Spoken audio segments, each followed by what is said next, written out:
Welcome to today's video, which will be based on a budget range AMD motherboard. Now this right here is the ASRock A620M Pro RS Wi-Fi, and it supports AM5, it supports DDR5. It has PCI Gen 4x4, it has loads of fast USBs and quite interesting board for the price and everything else. And we'll get to the bottom of everything. So right here we have a standard design when we're talking about the Pro RS series of their motherboards, and you can't miss it honestly. We have almost the same design on the heatsink for the VRMs, we have the similar, let's put it that way, similar heatsink for the M.2, the M.2 Armor, and the whole PCB board is in that color scheme going throughout.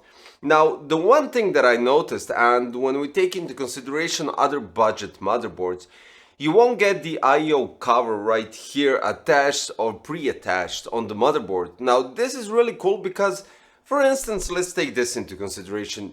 You are buying a budget board. You're most likely in terms of a beginner or somewhat a beginner. So there might be a slight chance of you forgetting to place that, and they placed it already on the board. Usually when we have some sort of motherboards in this price category, you would usually get it detached and you have to place it first on the case, then you have to, well, basically remember to place it on the case, right? But regardless to that, it's quite cool to see that already pre-attached. Now when we go throughout the board, at the bottom we have of course the HD audio connection, and we have two addressable RGB headers, PWM, two of those, two USB 2.0, another PWM header, and then of course we have the front panel jacks. With, of course, above we have the M.2 slot, Hyper M.2 2 SATA 6 gigabits per second connections, and we have the M.2 Wi-Fi card. When we go a bit higher, we have the PCI Gen 4x16 slot, M.2 Armor for your M.2 Gen 4x4 SSD. We have 4 slots of DDR5, then we have additional 2 SATA 3 6 gigabits per second, 24 pin for your ATX power. We have a USB 3.0, and of course we have USB Type-C. Then we have the passive heatsink, as already mentioned, VRMs, CPU socket, and of course the plastic standoffs for your coolers, if the cooler supports those kind of coolers. If not, you'll have to remove it. That's basically it. At the top we have 8-pin EPS connector, and one thing that I would like to state right from the beginning is that the top passive heatsink is a bit wobbly. It's not a manufacturing flaw or anything similar to that. It's designed that way because it's held by, I would say, some plastic bits with a spring.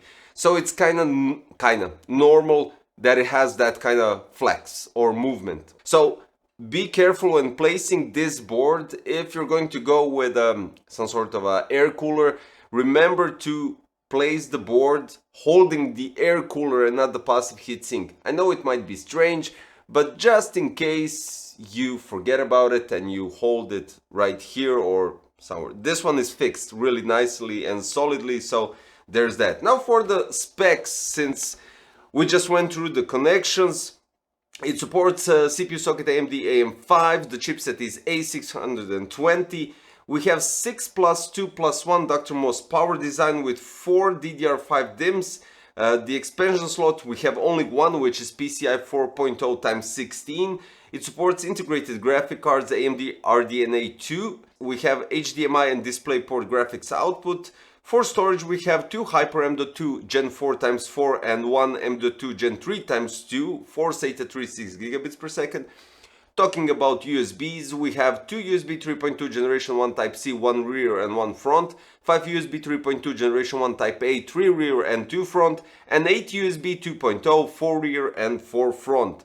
For the audio, we have 7.1 channel HD audio Realtek ALC 897 audio codec with Nahimic audio, Realtek Gigabit LAN, and Wi-Fi 6E plus Bluetooth. The form factor of this board is micro ATX, but I think you already noticed it.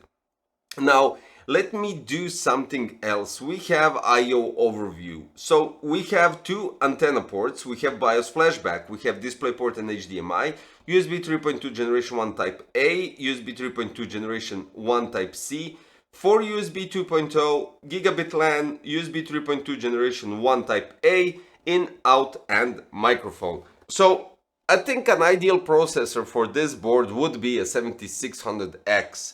And it's going to be quite cool to see the thermals and the performance of everything all together. So we're going to build this in a, unfortunately I don't have currently an MITX case, so I'm going to place it in an ATX case just, well, to test it out, right?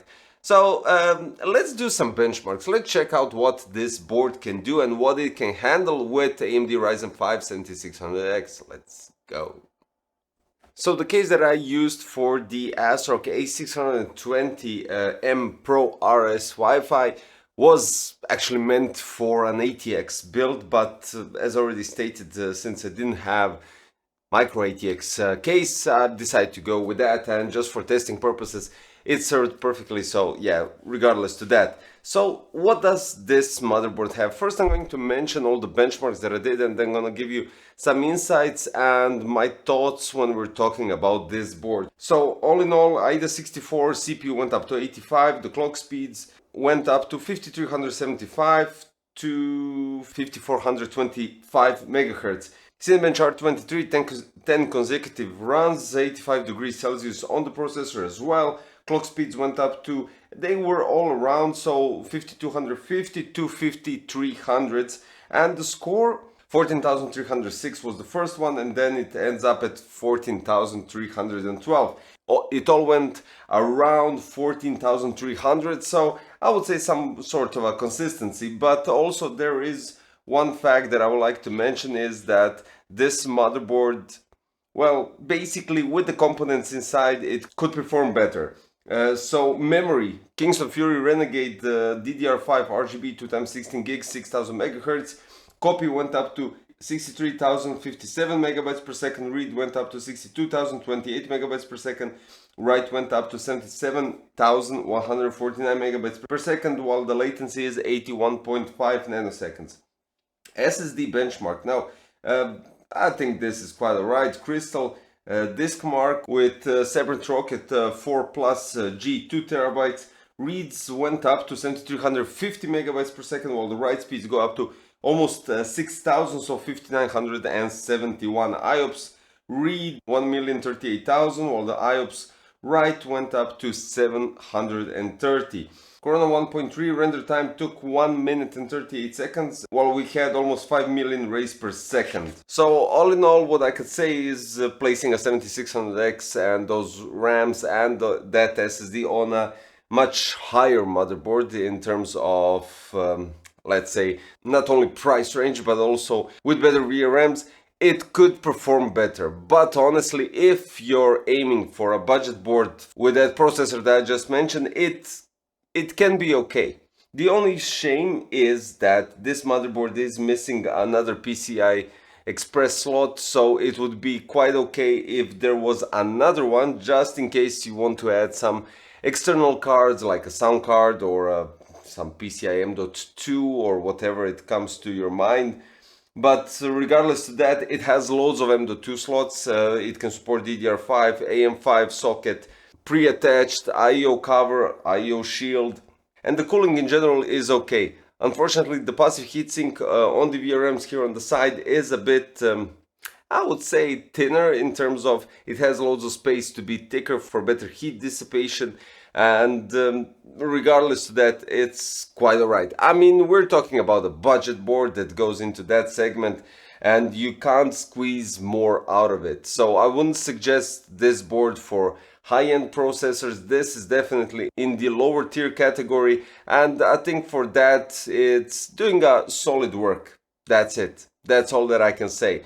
You get somewhat a familiar look, familiar design, but definitely if you want a stronger board for your processor and you're still having enough budget, I would definitely suggest going with a B650, not E. It doesn't have to be an E board, but this one is okay in the low budget category. That's it.